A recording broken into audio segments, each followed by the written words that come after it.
வணக்கம், இது northern properties.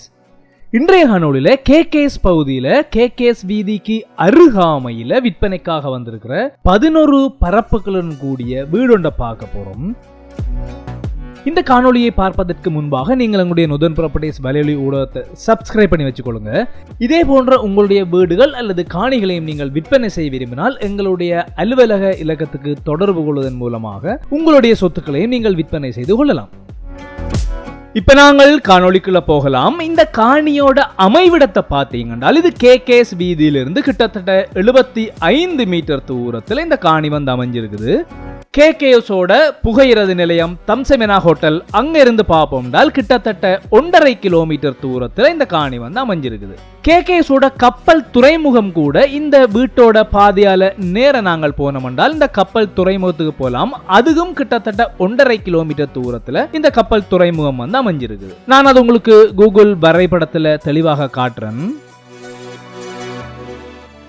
நல்ல ஒரு அமைவிடத்துல இந்த காணி வந்து அமைஞ்சிருக்குது.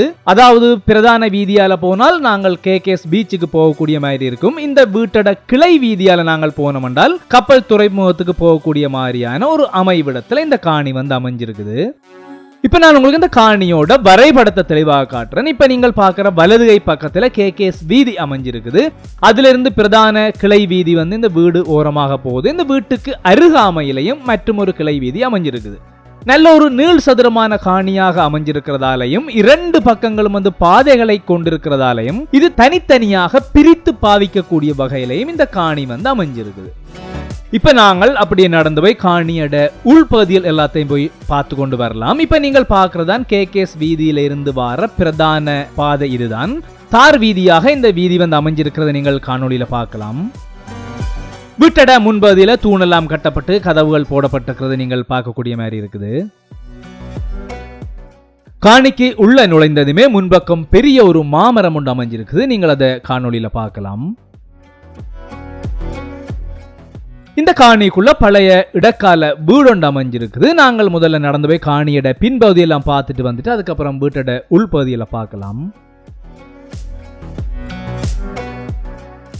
வீட்டோட பின்பகுதியில் எல்லாமே நிறைய மரங்களை கொண்டதாக வந்து அமைஞ்சிருக்குது. மாமரம், வேப்ப மரம், எல்லா மரங்களுமே அமைஞ்சிருக்குது. இந்த பகுதியில இந்த வீட்டுக்கான கட்டு கிணறு அமைஞ்சிருக்குது. நல்ல ஒரு பாவிக்கக்கூடிய வகையில இந்த கிணறு வந்து அமைஞ்சிருக்குது. இதற்கு அருகாமையில ஒரு குழாய் கிணறும் அமைஞ்சிருக்குது. நான் அதையும் உங்களுக்கு காணொளியில காட்டுறேன். இப்ப நாங்க அப்படியே நடந்து காணியோட பின்பகுதி வரைக்கும் வந்து கொண்டிருக்கிறோம். கேகேஎஸோட ஒரு மத்திய பகுதியில இந்த காணி வந்து அமைஞ்சிருக்கிறதால இது ஒரு வீட்டு தேவைகள் மட்டும் இல்லாம ஒரு வணிக தேவைக்கு உகந்த காணியாக இந்த காணி வந்து அமைஞ்சிருக்குது. இந்த காணி வந்து நல்ல ஒரு சிகப்பு மண் வளத்தை கொண்டதாக அமைஞ்சிருக்குது. நான் அதையும் உங்களுக்கு காட்டுறேன். இப்ப நாங்கள் இந்த காணியோட எல்லா பகுதியையும் சுத்தி பார்த்து கொண்டு வந்துட்டோம். இப்ப நாங்கள் இந்த காணிக்கு நடுவில் அமைஞ்சிருக்கிற இந்த இடைக்கால வீட்டோட உள்பகுதியில் எல்லாத்தையும் ஒரு தடவை சுத்தி பார்க்கலாம். வீட்டுக்கு உள்ள நுழைந்ததுமே பெரிய ஒரு நீளமான ஹோல் ஒன்று அமைஞ்சிருக்குது. ஹோலோட அருகாமையில முதலாவது வீட்டுக்கான அறை வந்து அமைஞ்சிருக்குது. உள்ள நுழைந்ததுமே இன்னும் ஒரு நீளமான 2வது ஹோல் அமைஞ்சிருக்குது. இந்த பகுதியில 2 அறைகளை கொண்டதாகவும் அமைஞ்சிருக்குது. நாங்க இப்ப ஒவ்வொரு அறைகளாக பார்க்கலாம். இதுதான் இந்த வீட்டோட தாயறை. இதுதான் இப்ப நாங்கள் பார்க்கிறது இந்த வீட்டோட 3வது அறை. இந்த பகுதியில வீட்டுக்கான 4வது அறை வந்து அமைஞ்சிருக்குது. இப்ப நீங்கள் பார்க்கிறது இந்த வீட்டோட 5வது அறை. இந்த பகுதியில இந்த வீட்டுக்கான மலசலகூடம், குளியலறை அதுகள் எல்லாம் வந்து அமைஞ்சிருக்குது. இந்த பகுதியில இந்த வீட்டுக்கான சமையலறை வந்து அமைஞ்சிருக்குது. மொத்தமாக 5 அறைகளையும் 2 ஹோலையும் ஒரு சமையலறையும் கொண்டதாக வந்து இந்த இடைக்கால வீடு வந்து அமைஞ்சிருக்குது. இது வந்து ஒரு இடைக்கால வீடாக அமைஞ்சாலும் ஒரு பாவிக்கக்கூடிய வகையில இந்த வீடு வந்து அமைஞ்சிருக்குது. இவ்வளவுதான் இந்த காணி சம்பந்தமான முழுமையான தகவல்களை நாங்கள் உங்களுக்கு தந்திருக்கிறோம். இப்ப இந்த காணியோட விலை விவரம் என்னன்னு பார்க்கலாம்.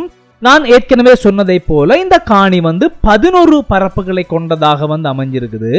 இந்த 11 பரப்புகள்ல ஒவ்வொரு பரப்புகளும் தலா 58 லட்சம் ரூபாய் படி விற்பனை செய்யறதுக்கு இந்த உரிமையாளர் தயாராக இருக்கிறார்.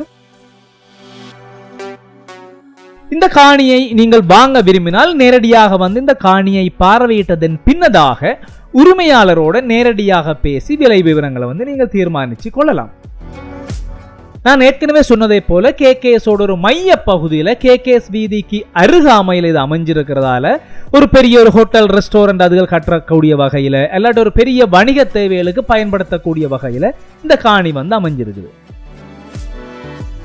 இவ்வளவுதான் இந்த காணி சம்பந்தமான முழுமையான தகவலை நாங்கள் உங்களுக்கு தந்திருக்கிறோம். இது சம்பந்தமான மேலதிகமான தகவல் உங்களுக்கு தேவை என்றால் நீங்கள் திரையில தெரிகிற எங்களோட அலுவலக இலக்கத்துக்கு அழைக்கலாம். வெளிநாட்டிலிருந்து அழைக்க விரும்புகிறவர்கள் எங்களோட பகிர் எண்ணுக்கு அழைப்பதன் மூலமாக மேலதிக தகவல்களை நீங்கள் பெற்றுக்கொள்ளலாம்.